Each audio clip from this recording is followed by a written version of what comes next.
Okay, let's move to your Colts -1.5 in Tennessee, Andy. 64% of the bets on the Titans, 78% of the money on the Titans. I'll leave this one for you to talk about. I cannot fucking believe that we're sitting here 3 days after I placed my bet, and the line has not moved in my favor whatsoever. In fact, people are going the other way from what I have placed. I took the Colts -1.5 at -115 because I thought it was going to move. And it's moving the other way because people are going with the Titans. The Titans beat the Panthers last week, DJ. Should we put stock into them beating the Panthers? Yes or no? No. No, we should not. We should not. I get it. I went against the Colts last week because I'm like, the Colts are a fraudulent 5-5 team. I still feel like we're a bit of a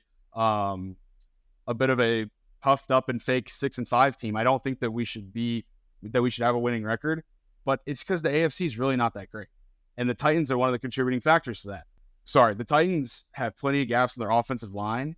And I just feel like our defensive line is where we've been pretty solid, as well as the absence of Shaq Leonard. I get it, but we have seen guys step up around him that have been able to kind of compensate for that, as well as like, we don't know fully. I mean, there's rumors like that he was turning into a cancer in the locker room, which is unfortunate because he used to be the huge locker room voice and the voice behind that defense.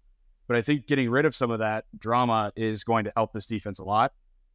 And going up against an offense that literally cannot do anything, I think that is going to be a big factor. Now, we have the whole Jonathan Taylor side of this. Jonathan Taylor was going to be my point. Out. Yeah, Jonathan Taylor was announced out, and that happened after I gave out the play.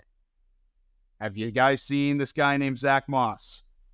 He was the number 3 ranked fantasy running back weeks after Jonathan Taylor returned, and his production went down. He did so well while JT was out that even then he was still ranked so high among other fantasy running backs because they've been able to utilize him. And it shows that when he was in Buffalo, they were not utilizing him well, and that Buffalo is just not a good system for running backs to be in. Before last week, before the Panthers game, the Titans had allowed a 68.87% opponent completion percentage and 7.3 yards per pass to opposition, as well as 230 passing yards a game. All of those are good for the bottom third of the league. So whether we're going to do it by the pass, whether we're going to do it by the run, I do think that -1.5 is just too short for a team that realistically should continue to try to drop off in the Titans and tank. I don't have Don't much say to Vrabel's a home you. dog. Don't say Vrabel's a home dog, or I'm leaving the podcast. Vrabel is a home dog, Andy. It's just that simple.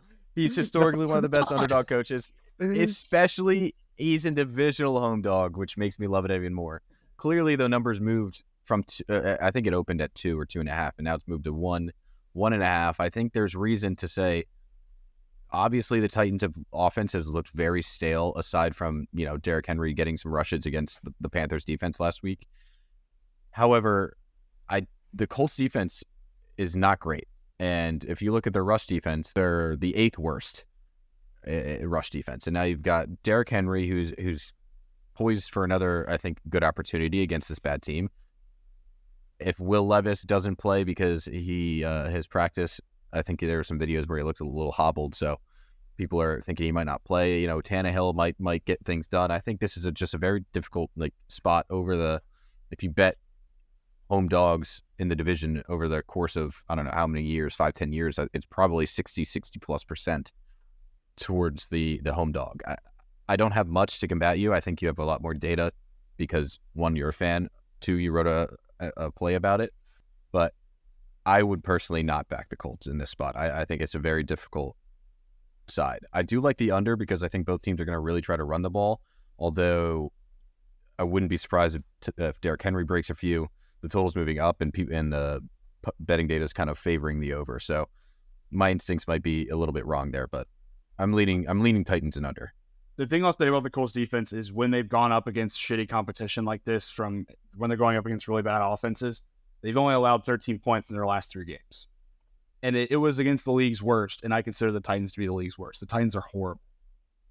And every indicator has pointed that this team is not very good this season. The other thing, too, is that the Colts are back on their 20-point per game streak, putting up over 20 last week. I think they're going to do it again against this Titans defense that is floundering. So it was due to end. I love the Colts in this spot, and this is another one that is a potential double down opportunity for me because I hate that Jonathan Taylor's gone, but we have seen Zach Moss really step up in his absence, and that doesn't worry me as much as it probably should. Yeah, the Jonathan Taylor thing's a big piece, although obviously Zach Moss did well this year. I think Shaq Leonard is even more big of a piece here, and he was actually spotted at the Philadelphia airport. Really? Oh, yeah. He didn't go to Georgia, so I don't really know why he's going to play for you guys. It's interesting. It would be very, very good to get Shaq Leonard into our defense. I would very much appreciate that, especially going up against the Bucs or the Niners this week. But obviously that wouldn't happen. Let's go to DJ. Any words of wisdom to the crowd before we depart? Absolutely appreciate all your guys' support as always. Keep checking out the channel on YouTube. Just got my Spotify Wrapped for the podcast. I'm excited to post some stuff on that. So check that out on my Twitter at DJJ Sports. Sincerely appreciate all the love despite a bad week from me. Happy to keep giving out trends. Happy to keep talking about football. It's always so much fun.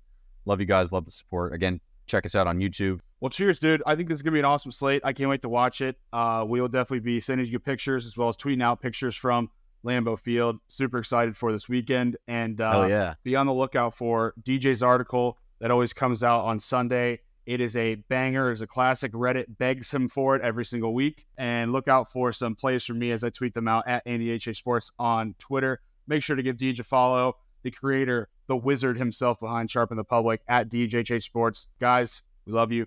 Happy we can do this. Love the subscribers. Love the comments. Appreciate it all. As always, we'll be with you next time. Hopefully we win some bets this week. With some winners. It's a bounce back week, baby. Week 13. 13 is my lucky number. Let's go. The boys bet better with beer.